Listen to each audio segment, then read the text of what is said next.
Promjenjivi vremenski uslovi ovog proljeća doveli su do rane sadnje krompira. Kao i svake godine, svi smo nestrpljivi da krenemo sa uzgojem biljaka u vrtu, što nekad može biti loš potez. Proljetni mraz može oštetiti nasad krompira, na što treba obratiti pažnju. Kada je u pitanju uzgoj krompira u zaštićenom prostoru, moguće je vrijeme uzgoja pomaknuti u rano proljeće.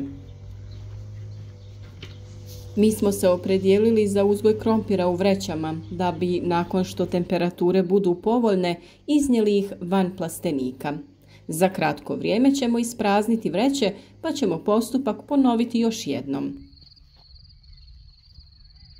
Sadnju krompira najlakše je obaviti mehanizacijom kojom ćemo pripremiti gredice u koje ćemo ga posaditi. Pri sadnji treba obratiti pažnju na razmak da bi se krompir što bolje mogao zagrnuti. Upravo je zagrtanje krompira tema ovog videa. Zbog čega se to radi i na koji način je to najlakše obaviti, pogledajte u videu. Sa toplim dnevnim i noćnim temperaturama biljke su se počele intenzivno razvijati. Među njima i krompir koji, ovisno o sorti, razvija zelenu masu. Krompir kao kultura sa relativno malim zahtjevima prema toploti bolje uspijeva u hladnijim krajevima. Iako nije zahtjevan prema toploti, da bi dobili visok prinos krompira, moramo ispuniti njegove velike zahtjeve prema vodi u fazi zametanja gomolja. Suša i visoke temperature kao stres u to vrijeme utiču na visinu prinosa, a suša u vrijeme rasta gomolja izaziva njegovo prorastanje, pa je natapanje izrazito važna mjera njege u sušnim područjima, osobito pred cvjetanje i u vrijeme punog cvjetanja. Krompir je biljka umjereno vlažne klime.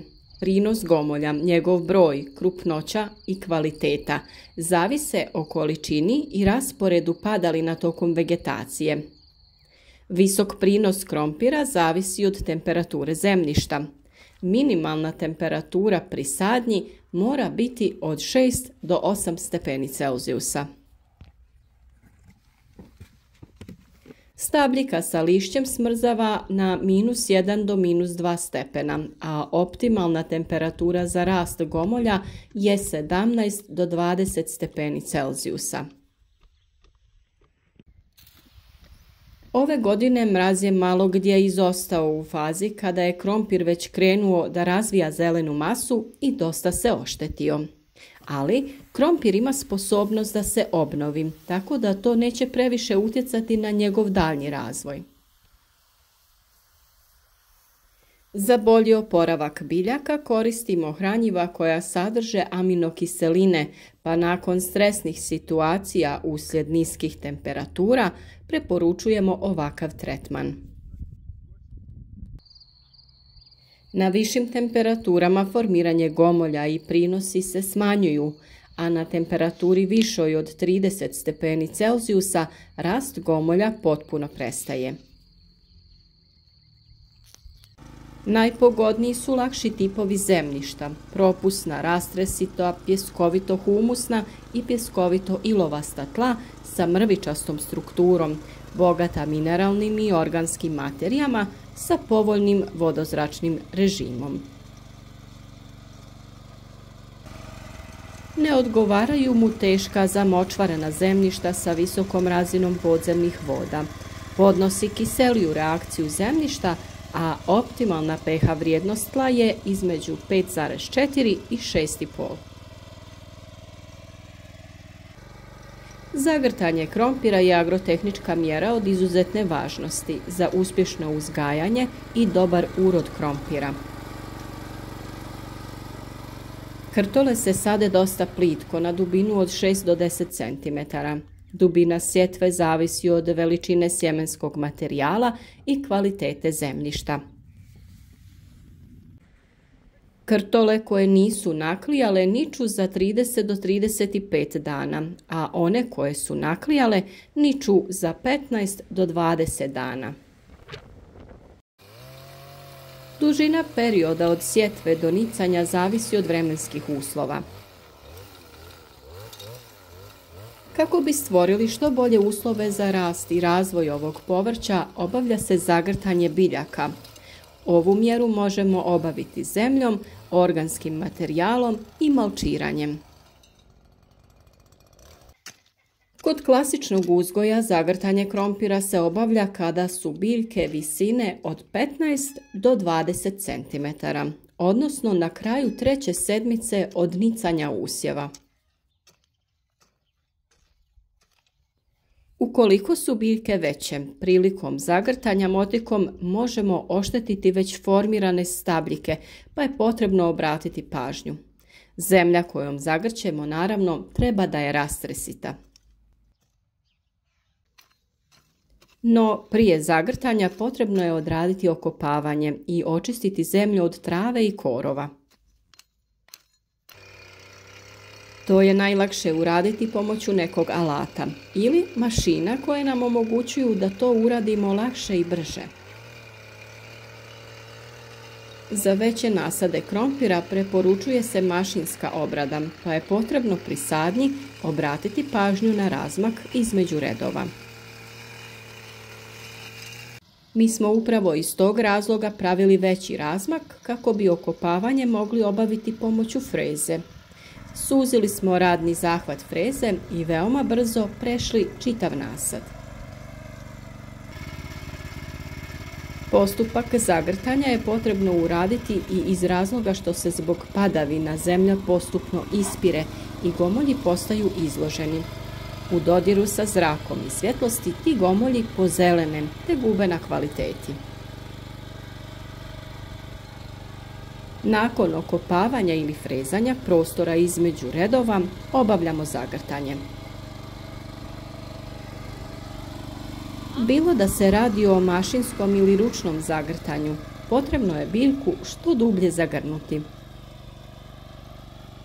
Mi smo za zagrtanje koristili motornu kopačicu koja ima priključak za zagrtanje krompira. Nakon frezanja tlo je jako mekano i rastresito, pa je ovaj posao veoma lako obaviti. Zagrtanje krompira ometa i razvoj korova koji oduzimaju hranjiva povrću i ometaju dobro provjetravanje usjeva. Što je više korova, to je sporije sušenje lisne mase krompira nakon kiše ili magle. Kada prijeti pojava kasnih mrazeva, biljke se u potpunosti mogu zagrnuti. Nakon zagrtanja krompir duže vremena ostaje uspravan i ne pada na tlo, a sa tim smanjujemo i mogućnost pojave bolesti. Strujanje zraka između biljaka će biti bolje, pa i sušenje biljaka nakon jutarnje rose će kraće trajati. Mjera zagrtanja krompira se može ponoviti još 2 do 3 puta tokom sezone i svaki put se izvodi kada biljke narastu dodatnih 20 cm. Istovremeno sa ovom agrotehničkom mjerom vrši se i prihrana usjeva.